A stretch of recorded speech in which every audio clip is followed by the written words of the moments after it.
آج دنیا نئے شمسی سال کی آمد کی مناسبت سے جشن و مسرت کے عنوان پر تقاریب کا انعقاد کر رہی ہے، اور ہر سال دنیا میں نئے سال کی آمد پر رنگا رنگ پروگراموں کا انعقاد عمل میں لایا جاتا ہے۔ ایک دوسرے کو نئے سال کی آمد پر مبارکبادیاں پیش کی جاتی ہیں۔ ہیپی نیو ایئر کے پوسٹروں سے دیواریں بھر جاتی ہیں۔ اب تو سوشل میڈیا کا دور ہے، اسی عنوان کے میسیجز اس زمانے کے اندر کثرت کے ساتھ وائرل کیے جاتے ہیں۔ افسوس اس بات پر ہے کہ دنیا کی اس صورتحال سے متاثر ہو کر مسلمانوں کی بھی ایک بہت بڑی تعداد نئے سال کے عنوان پر منعقد کی جانے والی تقریبات کا نہ صرف حصہ بنتی ہے بلکہ خود تقریبات کا انعقاد کرنے میں دلچسپی کا مظاہرہ کرتے ہیں۔ حالانکہ ہمیں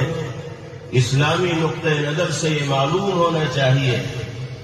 کہ انسان کی زندگی میں آنے والا ہر نیا دن، ہر نیا ہفتہ، ہر نیا مہینہ، ہر نیا سال جشن و مسرت اور خوشی کے اظہار کی تعلیم نہیں دیتا، بلکہ اپنے ماضی کے دریچوں میں جھانکنے کا سبق دیتا ہے، اپنے حال کا جائزہ لینے کا پیغام دیتا ہے، اور مستقبل کے لیے کامیابی کے واسطے لائحہ عمل طے کرنے کا پیغام دیتا ہے۔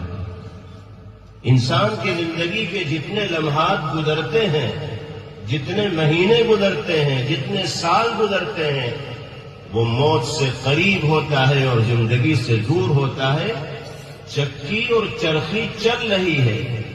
اور زندگی کا ہر لمحہ انسان کو زندگی سے دور کر رہا ہے اور موت سے قریب کر رہا ہے۔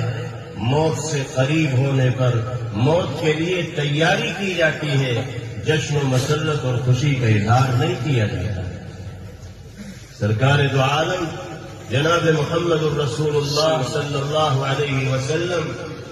نئے مہینے کا چاند دیکھتے تھے تو دعائیہ کلمات آپ کی زبان مبارک پر جاری ہو جایا کرتے تھے۔ اللہم ادخلہ علینا بالامن والایمان والسلامة والاسلام ورضوان من الرحمن۔ اے اللہ، آنے والے اس نئے مہینے کو، نئے سال کو، نئے دن کو ہماری زندگی میں، ہمارے سماج معاشرے میں زندگی گزارنے والے افراد کی زندگیوں میں امن و ایمان کے داخل ہونے کا باعث بنائیے، سلامتی اور اسلام کے داخل ہونے کا ذریعہ بنائیے، اور اللہ رب العزت والجلال کی جانب سے رضا و رضوان اور خوشنودی کے حصول کا باعث و ذریعہ بنائیے۔ نئے سال کی آمد ایک ایمان والے کو یہ درس دیتی ہے کہ وہ اپنے ماضی میں جھانکے کہ اب تک کی 40 سالہ زندگی میں اس نے کیا اعمال کیے، 50 سالہ زندگی اس کی کیسی گزری،